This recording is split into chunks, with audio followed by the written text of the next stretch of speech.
ateşini daha da kuvvetli hissediyoruz. Teşekkürler Türkiye. Yaşasın ücret.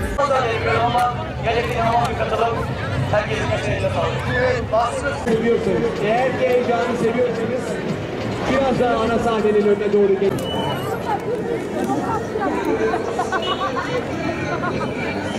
Gökyüzünde süzülen milli gururumuz Hürjet olacak.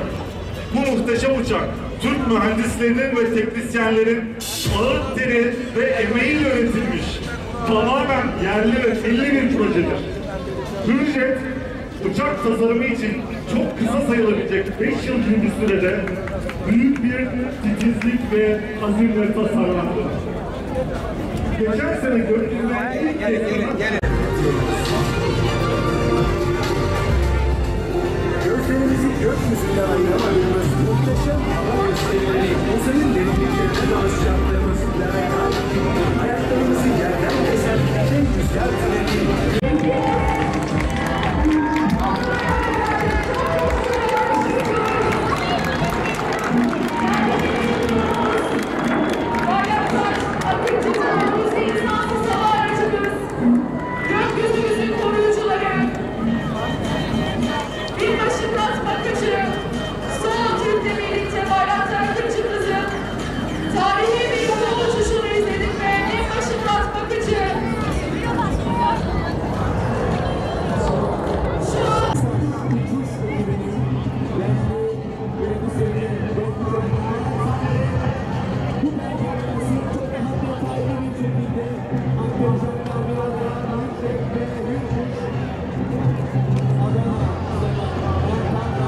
Uçak hava sahamızın güvencesi olacağından hiç şüphemiz yok.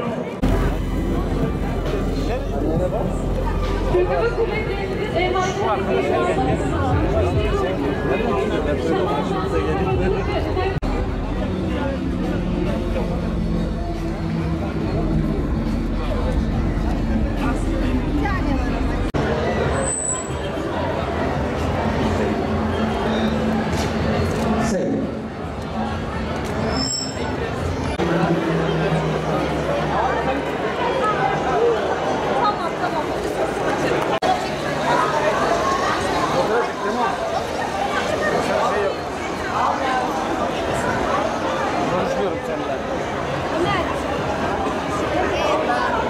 Türkiye'nin savunma ve havacılığında geldiği noktayı yerli ve milli üretimdeki azmimizi simgeliyor.